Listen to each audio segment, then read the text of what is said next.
এখানে বিভিন্ন শপিং মলে চলছে ক্রিসমাসের নানান রকম আনন্দ। আর আজকে তাড়াতাড়ি রান্নাবান্না শেষ করছি কারণ একটু পরে আমরা বাইরে যাব আর একটু কিছু কেনাকাটা আছে সেগুলো শেষ করব। আসসালামু আলাইকুম, সুমনি বলছি সুমনিজ ব্লগ পেজ থেকে। আশা করি আপনারা সবাই ভালো আছেন। আমরা আলহামদুলিল্লাহ ভালো আছি। এই মুহূর্তে যারা আমার ভিডিওটি দেখছেন তাদেরকে আমি জানাই অসংখ্য অসংখ্য ধন্যবাদ। আরও একটি নতুন ব্লগ নিয়ে আপনাদের সবার সামনে আমি হাজির হয়ে গেলাম। আমরা যেদিন বাইরে যাই সেদিন একটু টুকটাক কাজ আমার খুব তাড়াতাড়ি সেরে নিতে হয়। সেদিন আমার কাছে একটু মনে হয় যেন কাজের প্রেশারটা বেড়ে যায়। তো যাই হোক, এর আগেও আমি বলেছি যে যেদিন আমরা বাইরে যাই এই কাজগুলো আমার তাড়াতাড়ি করে নিতে হয়, বিশেষ করে রান্না। তবে আমার কাছে মনে হয় যেন আগের দিনের রান্নাটা সেরে ফেললে মানে আগের দিন যদি রান্নাগুলো করে রাখি তাহলে আমার কাছে মনে হয় পরের দিন বাইরে যেতে হলে সেই কাজটা আমার মানে সেই দিনের আনন্দটা আমি ভালো মতো উপভোগ করতে পারি। তা না হলে আমার মানে কাজ রেখে বাইরে গেলে সেটা যেন আমার কেমন লাগে। তো আজকে যাই হোক, আমি একটা রান্না করব। আগের দিন আমি রান্নাটা করে নিয়েছি, মানে বাচ্চাদের জন্য চিকেন রান্না আমি প্রায় সময় করে রাখি। আর হচ্ছে একটু আজকে মাছ রান্না করব বেগুন দিয়ে। আর এখানে যে টুনা ফিশটা সেটা দিয়ে আমি রান্না করব। টুনা ফিশটা খেতে কিন্তু আমার কাছে ইলিশ মাছের মতোই লাগে। এই মাছগুলো আমি প্রথমে হলুদ আর লবণ দিয়ে ভেজে নিয়েছি আর এখানে মশলা কষিয়ে নিচ্ছি। আর বেগুনটা, এখানের বেগুন আমার কাছে খুব ভালো লেগেছে, বিশেষ করে আমরা যে ভাজিটা খাই সেটা। কদিন আগে আপনাদের ভাইয়া সাদা বেগুনও এনেছিল। আমার কাছে মনে হচ্ছে যে সাদা বেগুনের চাইতে এই বেগুনি কালারের বেগুন যেটা আমরা খাই বেগুন ভাজি, সেটা আমার কাছে বেশ মজা লাগে। আর সাথে অ্যাড করেছি কাঁচা কলা। এখানকার আশেপাশে মানে আমাদের বাসার নিচে সেদিন দেখিয়েছিলাম যে কাঁচা কলা গাছ, কাঁচা কলা হয়েছে, তো সেগুলো আমি দুটা এখানে সেদ্ধ করে এর মধ্যে দিয়ে দিয়েছি আর কষিয়ে নিচ্ছি। আগে থেকে সেদ্ধ করে নিয়েছি আর কি, হলুদ লবণ দিয়ে। আর আজকে যেহেতু মাছ দিয়ে রান্না করব, আমার কাছে কিন্তু কাঁচা কলার তরকারি খুবই ভালো লাগে। অনেকে পছন্দ করেন না, আপনাদের ভাইয়াই পছন্দ করেন না। তো আপনাদের ভাই পছন্দ করে হচ্ছে বেগুন দিয়ে মাছ রান্না করলে। তো আজকে দুটাই আমি একসাথে করে রান্না করছি যেন আর বলতে না পারে যে ভালো মানে ভালো লাগেনি বা ভালো হয়নি। আমার কাছে মনে হয় যে কাঁচা কলা বেগুন দিয়ে একসাথে রান্না করলে ভালোই লাগবে। তো আমি প্রথম কিন্তু এভাবে রান্না করছি, এর আগে এভাবে কাঁচা কলা আর বেগুন দিয়ে একসাথে কখনোই রান্না করিনি। আর সেই টুনা মাছগুলো যেগুলো আমি ভেজে রেখেছিলাম সেগুলো দিয়ে দিয়েছি। আর বাংলাদেশে কিন্তু আমি এই টুনা মাছগুলো খেয়েছি যে সুরমা মাছ যেটাকে বলে, সুরমা মাছ হিসেবেও কিন্তু আমি একই মাছ দেখি। টুনা ফিশ, সুরমা মাছ, এই দুইটা মাছ আমার কাছে একই রকম লাগে। আমার কাছে মনে হয় না এগুলো খুব একটা মানে আলাদা। তো যাই হোক, এগুলোর টেস্ট আমার কাছে, দুইটারই টেস্ট আমার কাছে মনে হয় যেন মানে ইলিশ মাছ খাচ্ছি এরকম লাগে। আর এখানে কিন্তু ইলিশ মাছটা পাওয়া যায় না, যার কারণে আমি এই টুনা ফিশটাই বেশিরভাগ সময় নিয়ে আসি।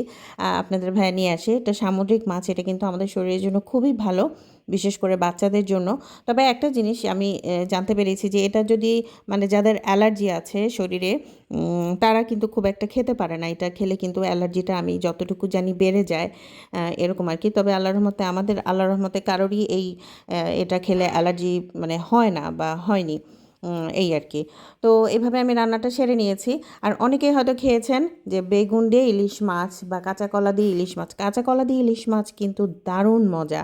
আর বেগুন দিয়ে তো কোনো কথাই নেই, বেগুন আলু দিয়েও কিন্তু অসম্ভব মজা লাগে, আমার কাছে খুবই ভালো লাগে। তা আজকে আমার টার্গেট হচ্ছে আপনাদের ভাইকে কাঁচা কলা করেই হোক খাওয়াবো। কাঁচা কলা দিয়ে তরকারি, মানে আমার কাছে কাঁচা কলা দিয়ে ইলিশ মাছ বা যে কোনো মাছ আমার কাছে খুব ভালো লাগে একটু ঘন ঘন করে রান্না করলে। আর এর মধ্যে আমি একটু কাঁচা মরিচ দিতে ভুলে গিয়েছিলাম, তো আবার কাঁচা মরিচ দিয়ে দিয়েছি। তো এই আর কি, রান্নাটা মোটামুটি হয়ে গেছে। আর এত সুন্দর ফ্লেভার, মানে এই সময়টা মানে আমার কাছে কি বলবো যে ইলিশ মাছেরই গন্ধ। কাউকে যদি আমি বলি যে এটা ইলিশ মাছের তরকারি, কেউ বুঝবে না যে এটা টুনা ফিশ। আর টুনা ফিশের মজাটাও কিন্তু অন্যরকম। টুনা ফিশ যদি আমরা একটু কাবাবের মতো করে খাই তাহলে কিন্তু অসাধারণ। আমরা যে টিন ফুডটা খাই সেটা কিন্তু ওই টুনা ফিশই থাকে, টুনা ফিশের যে টিন ফুড। তো যাই হোক, রান্নাবান্না শেষ, আমাদের খাওয়া দাওয়া শেষ। এর মধ্যে আমরা চলে যাচ্ছি। আমার টুনটুনি, বড় টুনটুনি, ছোট মানে টুনটুনি, ছেলে সব, আপনার ভাইয়া সব সামনে এগিয়ে যাচ্ছে। আর আমাকে তো একটু পিছনে থাকতে হয় যেহেতু আমি একটু ভিডিও করি। আর এটা জানে না, যখন ওরা যায়, আমরা যখন বের হই বাসা থেকে, যখন বের হই গাড়ি আসে, তখন আমরা মনে হয় যেন কি বলবো যে দৌড়ের উপরে, ঝড়ের উপরে আমরা থাকি। বাসা তালা দাও, বেবিকে রেডি করো, সবাই রেডি হও, তাড়াতাড়ি বের হও, ঘর লক করা হয়েছে কি না, পানি নেওয়া হয়েছে কিনা, সব কিছু মানে দরজা লক করা হয়েছে কিনা, তারপরে ওই যে কি বলবো যে সব ঠিকঠাক আছে কিনা। বের হওয়ার সময় আমার কাছে মনে হয় যেন একটা রীতিমতো কি বলবো যে ঝড় তৈরি হয়ে যায়। তা আমার কাছে তখন মনে যেন বাসাতেই থাকে, আজকে আর না বের হই, এরকম আর কি মনে হয়। তো যাই হোক, তো দোকানে আমার কাছে এই শপিং মলটাতে আসলে আমার কাছে এই মানে জিনিসগুলো দেখতেই খুব ভালো লাগে। তা আজকে একটু দেখলাম যে ক্রিসমাসের আনন্দগুলো এদের শুরু হয়ে গেছে। ক্রিসমাসের অন্যরকম যে এই চকলেটগুলো কিন্তু এখানে ছিল না, এর আগে আমরা দেখেছিলাম, তো অন্যরকম। তো আমি ভাবলাম যে একটু দেখি বা দেখাই।